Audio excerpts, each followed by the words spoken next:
Bonjour et bienvenue à Info Limitée. Il est présentement 11h50 sur nos ondes. Aujourd'hui, la température sera de 28 degrés Celsius avec des nuages prédominants.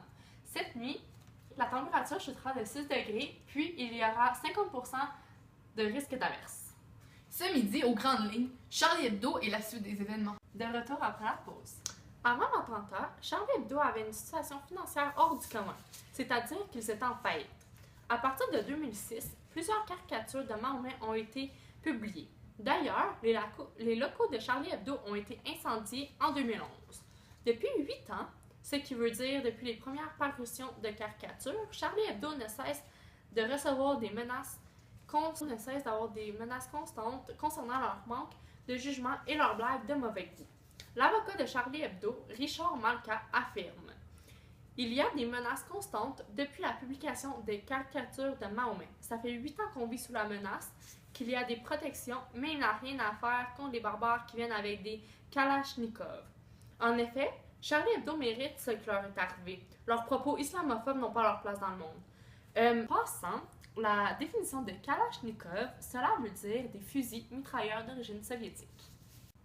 Le 15 mai dernier a eu lieu une réunion à New York, dont 6 auteurs de renom ont boycotté cette cérémonie puisqu'ils sont en désaccord avec la décision prise par le PEN American Center de remettre un prix décernant le courage et la liberté d'expression.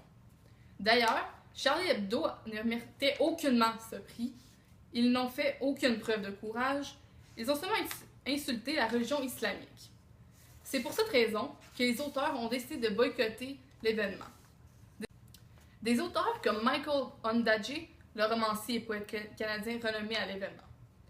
Tout comme bonne personne, il n'y a aucune raison de s'y présenter, puisque nulle personne ne devrait se présenter à une cérémonie de telle sorte qui récompense un journaliste qui humilie la religion islamique. C'est vraiment inacceptable. Passons maintenant à notre journaliste Chloé Saint-Germain qui a des informations très importantes à ce propos. De plus, Jeannette Bougrave, ancienne présidente de la Haute Autorité de la lutte contre les discriminations et pour l'égalité, la HALD, ne se gêne pas de remettre Luz à sa place. Jeannette avait une relation assez discrète avec Charles, un caricaturiste qui a perdu la vie lors de l'attentat en janvier dernier. Elle s'est exprimée: « Ils veulent faire passer Charles comme l'un de ces hommes qui sautent sur tout ce qui bouge, et moi comme son plan cul. Parce qu'ils veulent que l'image de Charles corresponde à celle qu'ils veulent donner de Charlie Hebdo, irrespectueuse, grossière et irrévérencieuse. » Luz ne s'est pas gênée pour traiter Jeannette Bougrave de sale colle.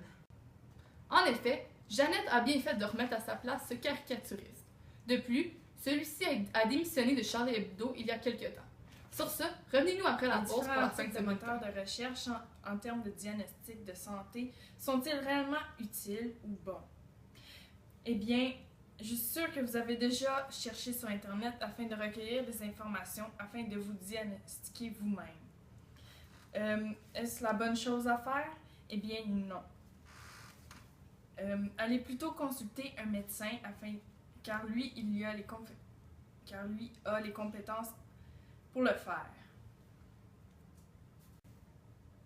Nos fidèles moteurs de recherche, comme par exemple Google, ne sont pas parfaits et ce sont les pires en termes de santé. Surtout si vous voulez vous diagnostiquer vous-même.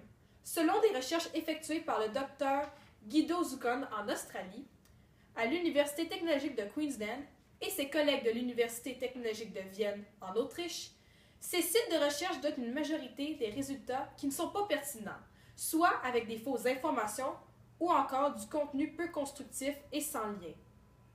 Ces chercheurs ont fait une étude auprès des gens en leur montrant une photo démontrant certains symptômes et d'en faire une recherche Internet sur Google. La majorité des sites proposés par Google n'étaient pas pertinents. Sur les 10 premiers résultats, seulement 3 étaient pertinents et en lien avec le diagnostic. La santé Internet ne fait pas bon ménage, comme vous avez pu le constater. Je suis d'accord sur le fait que chercher sur Internet pour des informations sur notre santé aurait un impact négatif, comme l'apparition du phénomène cyberchondrie. De plus, il faut se rappeler qu'Internet n'est pas toujours fiable. Comme certains, il est facile de créer des sites Internet et mettre de fausses informations. Aussi, je crois que s'inventer des problèmes n'est pas une bonne solution, comme se chercher des maladies à nous-mêmes sur Internet. De plus, chers gens, croyez-vous que l'autodiagnostic est une bonne chose? Eh bien, non. L'autodiagnostic est plutôt une mauvaise chose, même un danger pour vous. Il est vrai que l'on s'éduque lorsqu'on cherche des informations, mais on se cherche aussi des maladies, on se les donne à nous-mêmes. De plus, le diagnostic peut retarder une rencontre chez le médecin ou même augmenter la consommation de médicaments qui est un peu inappropriée. Croyez-le ou non, mais certains patients arrivent avec une pile de feuilles chez le médecin en croyant qu'ils ont trouvé ce qu'ils avaient. Ça peut causer une augmentation de l'anxiété chez eux. Le fait de s'auto-diagnostiquer sur Internet a fait apparaître un nouveau phénomène qui se nomme cyberchondrie, qui est tiré du terme hypochondrie. Donc, l'hypochondrie ou le trouble hypochondriaque est une maladie se traduisant à une peur permanente au niveau de sa santé, une obsession au niveau de son état de santé. Ou même, certains gens arrivent à s'inventer des maladies.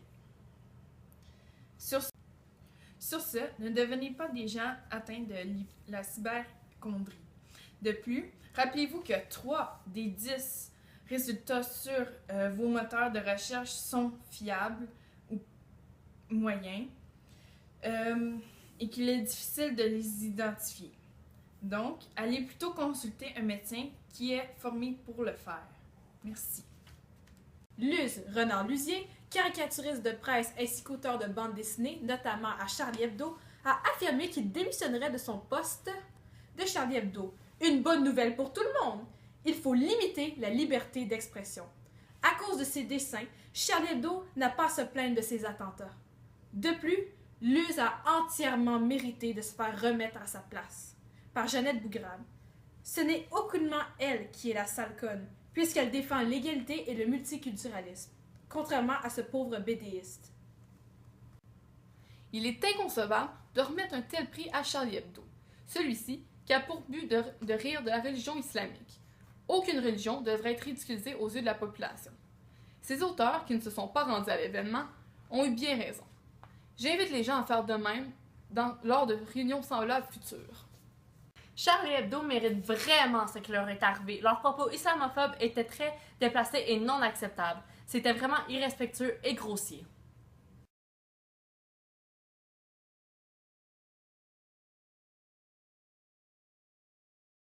Tu vas me cacher, moi, tout? Ben, si tu veux que je te filme ça dans le faire, je vais le faire, là. Passons maintenant. Ok, oh god. C'est ça, je te dis, parle moins vite! Commence.